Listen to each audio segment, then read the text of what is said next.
પાઠ 13 સાગરકાંઠાનો પ્રવાસ.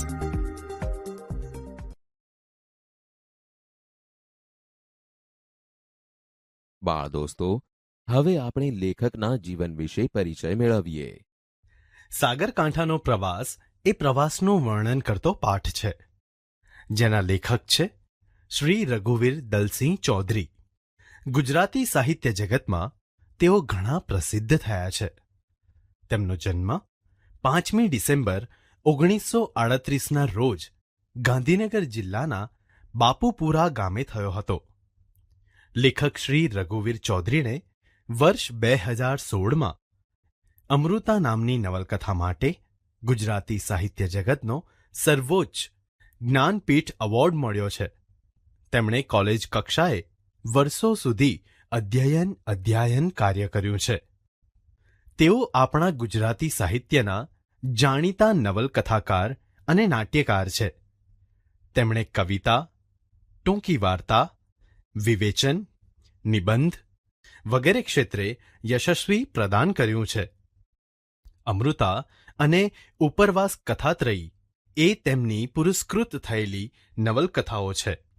આ ઉપરાંત તેમણે ઝૂલતા મિનારા નાટ્ય સંગ્રહ અને સહરાની ભવ્યતા નિબંધ સંગ્રહ પણ પ્રસિદ્ધ કર્યા છે. આમ આ રીતે તેઓ કલાનો કસબ જાળવી મૂલ્યનિષ્ઠ સાહિત્યનું સર્જન કરે છે. બાળ દોસ્તો, સાગરકાંઠાનો પ્રવાસ એક પ્રવાસ વર્ણન છે, જેમાં લેખકે ગુજરાતના દરિયા કિનારે આવેલા જાણીતા સ્થળો જેવા કે માધવપુર, દ્વારકા, સોમનાથ, દીવ, દાંડી, માંડવી વગેરે સ્થળોની વિશેષતાઓનું રસપ્રદ શૈલીમાં વર્ણન કર્યું છે. બાળ દોસ્તો, હવે આપણે પાઠને સમજીએ. વર્ગ શિક્ષક સોમનાથે પ્રવાસનું સ્થળ નક્કી કરવા 3 વિદ્યાર્થીઓની સમિતિ નીમી હતી: રેવતી, વરુણ અને સિંધુ. ઘંટ વાગતાં ચર્ચા અટકી. સોમનાથે પ્રવેશ કરવાની સાથે પાટિયા પર નજર કરી. એ ભૂગોળના શિક્ષક હતા અને કુદરત વિશેની કવિતાના ચાહક હતા. પાટિયા પર લખાયેલી પંક્તિઓ વાંચી રાજી થયા. વિદ્યાર્થીઓ સામે ફરીને બોલ્યા, રેલાઈ આવતી છોને બધી ખારાશ પૃથ્વીની, સિંધુના ઉરમાંથી તો ઉઠશે અમી વાદળી.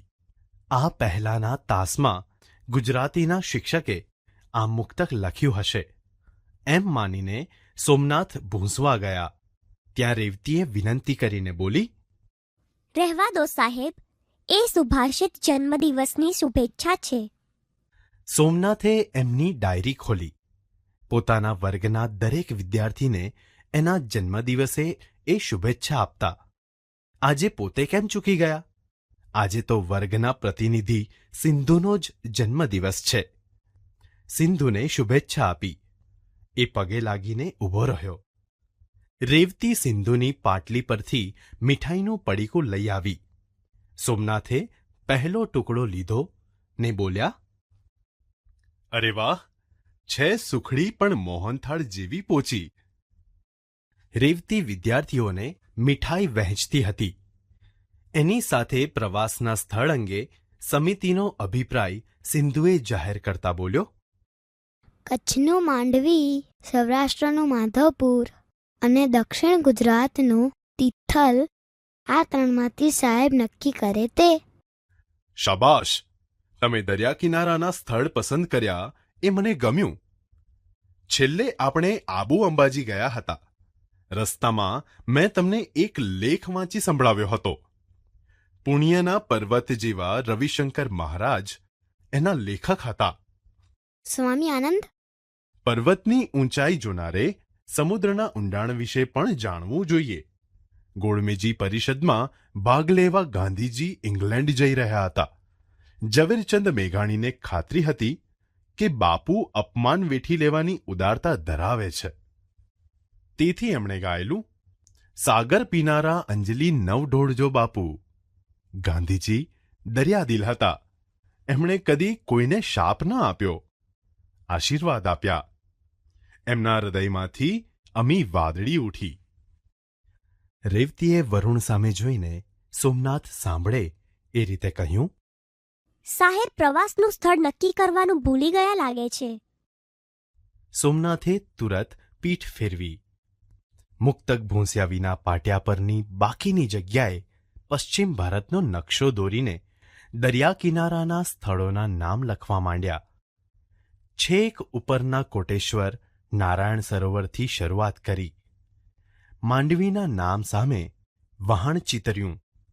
પછી દ્વારકા બેટ દ્વારકા લખ્યું. બોલો, હવે શું લખું? છેલ્લી પાટલી પર બેઠેલા વિદ્યાર્થીએ કહ્યું, માધવપુર. મેં માધવપુર જોયું છે. એના વિશેનો લેખ પણ લાવ્યો છું. લો વાંચો. વિદ્યાર્થીઓને સોમનાથ પ્રોત્સાહન આપે છે.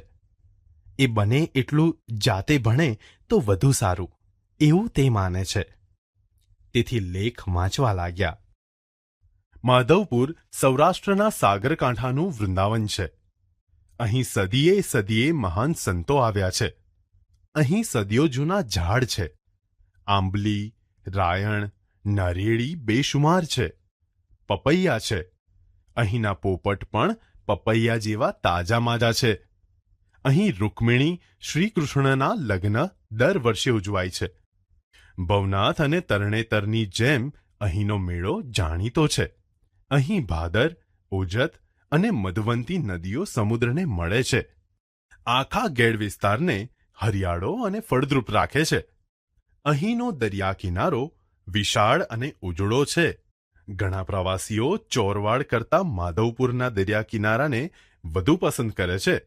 ત્યાંના સૂર્યોદય અને સૂર્યાસ્ત જોઈ મુગ્ધ થઈ જવાય છે. તો ચાલો માધવપુર. સોમનાથે પૌરાણિક પાત્રોનો પરિચય આપી આગળ વધવાનું પસંદ કર્યું અને પાટિયા પર સોમનાથ લખ્યું. સાહેબ પોતાનું નામ લખવાની ઉતાવળમાં સુદામા અને ગાંધીજીના વતનને ભૂલી ગયા. અરે હા, દ્વારકા અને માધવપુર વચ્ચે પોરબંદર ખરું. રાષ્ટ્રપિતાના જન્મસ્થળને કેમ ભૂલાય? અને ત્યાંનો દરિયો પણ મુંબઈના ચોપાટી વિસ્તારને ભૂલાવી દે એવો છે. તો સોમનાથનું પ્રભાસ ક્ષેત્ર મનુષ્યના પુરાતન નિવાસનું કેન્દ્ર છે. આ વિસ્તારમાંથી મનુષ્યની પ્રાચીનમાં પ્રાચીન ખોપરી મળી છે. અહીંનું મંદિર અનેકવાર તૂટ્યું, પણ ભક્તોની શ્રદ્ધા વધતી રહી. અત્યારે જે ભવ્ય મંદિર આખા દેશના યાત્રીઓને ખેંચી લાવે છે એ 7મું છે. દ્વારકાનું ત્રિલોક સુંદર જગત મંદિર પણ સમુદ્ર કિનારાની શોભા છે. સર તમે એકવાર 7 દ્વારકાની વાત કરતા હતા. હા, એ માટે આપણે 5000 વર્ષના ઇતિહાસમાં દાખલ થવું પડે. વિદ્વાનો કહે છે કે અત્યારનું મંદિર 7મી વાર બંધાયેલું છે. તો કેટલાક સંશોધકો જુદા જુદા સ્થળોને દ્વારકા તરીકે ઓળખાવે છે. દ્વારકા એટલે ભારતમાં સમુદ્ર માર્ગે પ્રવેશવાનું દ્વાર, ગેટવે ઓફ ઇન્ડિયા. એમ તો દીવ દ્વારા પણ વિદેશીઓ ભારતમાં ક્યાં નથી પ્રવેશ્યા? તળાજા પાસેનું ભવનાથ મંદિર, આજ મહારાજ જલ પર ઉદય જોઈને કવિકાંતનું એ કાવ્ય ભવનાથના સાગર કિનારે રચાયેલું. નજીકમાં મણાર અલંગમાં વહાણ તોડવાનું વિશ્વવિખ્યાત કેન્દ્ર છે. પ્રાચીન કાળમાં ધોલેરા લોથલ સુધી વહાણવટું ચાલતું. લોથલ અને તિથલને કશો સંબંધ ખરો? સંબંધ સમુદ્રના 1666 કિલોમીટર લાંબા કિનારાનો. પણ જો આપણે તિથલ જઈશું તો દાંડીના દર્શન પણ કરીશું. સમુદ્ર ઉદાર હૈયે માનવજાતિને મીઠું પૂરું પાડે છે. અંગ્રેજોએ એના પર વેરો નાખ્યો. ગાંધીજીએ એક મુઠ્ઠી મીઠું લઈને સત્યાગ્રહ કર્યો. વેરો નાખવાના કાયદાને પડકાર્યો. આખો દેશ બેઠો થયો. ભારત પર દરિયાના ઉપકાર કંઈ ઓછા નથી. સર, આપણે દીવથી દાંડી સુધી નૌકાનો પ્રવાસ કરીએ તો કેવી મજા આવે. કહે છે કે પહેલા લોકો સોમનાથથી સીધા ખંભાત જતા. મોટા થાવ પછી જજો. આપણે પહેલા જાણવું જોઈએ કે કઈ મોસમમાં ક્યાંથી ક્યાં જવાય. માંડવી અને માધવપુરના દરિયા કિનારે રેતીના વિશાળ પટ છે. તો દીવ અને સોમનાથ પાસે કિનારાથી જ ઊંડાણ શરૂ થઈ જાય છે. દરેક બંદરના કાંઠાના જળનો નોખો રંગ અને નોખું વ્યક્તિત્વ હોય છે. ગુજરાતીઓ દરિયાખેડુ ગણાય છે, કેમ કે એ દરિયાને ઓળખે છે, પૂજે છે. ઝૂલેલાલના ગીત તમે સાંભળ્યા હશે. સિંધીઓ એ ગાય છે. ઝૂલેલાલે હિન્દુ મુસ્લિમને એક માન્યા છે. એ વરુણદેવનો અવતાર ગણાય છે. તો અહીં હું મારું નામ દરિયાલાલ રાખી શકું? ત્યાં સિંધુ સાહેબની રજા લઈને ગાવા લાગ્યો. ओ लाल मेरी पत रखियो भला झूलेलाल। આખો વર્ગ તાળીઓ સાથે જોડાયો.